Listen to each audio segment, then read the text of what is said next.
Hello, bonjour, welcome back to my channel. I am Lizzie and I've been recreating runway looks and campaign concepts during quarantine.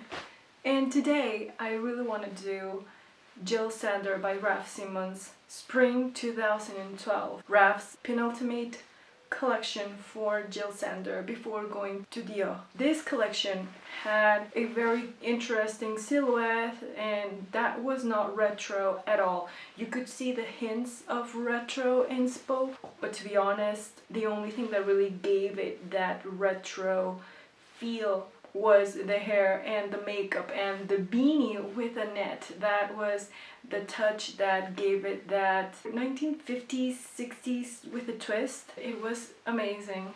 And the campaign was inspired by Alfred Hitchcock's The Birds. That's what I'm gonna try to do. To understand maybe why Hitchcock's The Birds was such an inspiration for them, the makeup artist, if I'm not mistaken, was Peter Phillips, who was then the makeup artist for Chanel. Raf Simons, they would really go hand in hand with all of their concepts. And I'm gonna finish my face. I already applied La Mer Soft Fluid Foundation in linen. And I'm going to bronze and define my face with Kevyn Aucoin Neo Bronzer with the matte side. In the early 60s, you could really still feel the 50s legacy being part of the fashion in the Birds. However, in the 1960s, women were a little bit softer with their hair and their makeup. Even though they were still, the style was, yeah, American housewife, but a bit relaxed. Not so uptight with the higher heel and the tiny waist. The silhouettes were a little bit more sleek.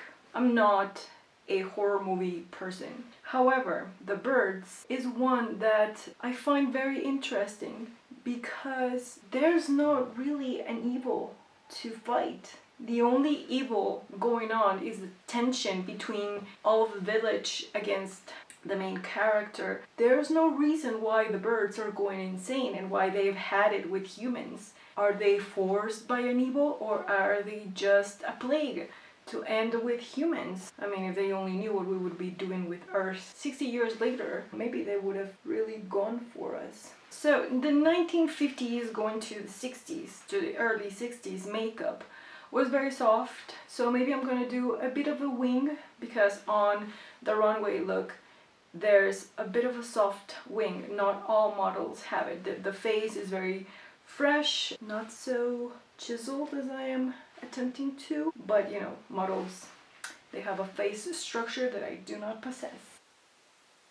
In my mind, the 1960s wing was a bit like this, inexistent in the inner corner, and just a little bit of a wing.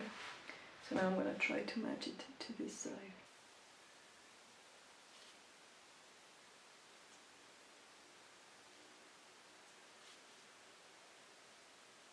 For the brows, I'm just gonna comb through them, even though their brows were very soft. But in the runway, because I'm gonna try to do the runway look, not as 1960s accurate transformation.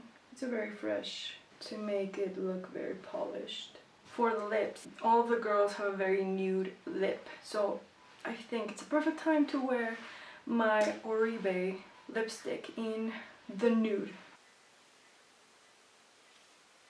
And to me, this is a very 1960s lip. So for the hair, I did a bit of a research. And if you watched my Rachel attempt of a recreation, I used this bun donut thing. And this is what we're gonna use to create the hair. For this, I'm going to just spray a little bit of water to get my hair going in the direction that I want. I'm gonna use my paddle brush. This is a Tangle teaser, just to comb through my hair. This can be tricky. I'm gonna try to do this way.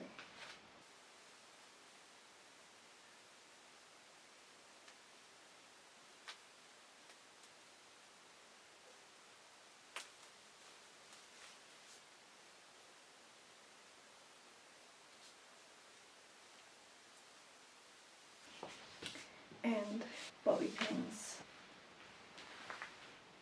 I probably should have done a bit of back combing to achieve a bit more volume, but in the show the girls were sporting a beanie with a net.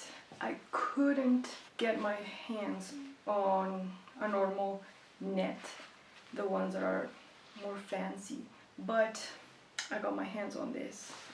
So this is what we'll do. I am gonna secure it with a bobby pin.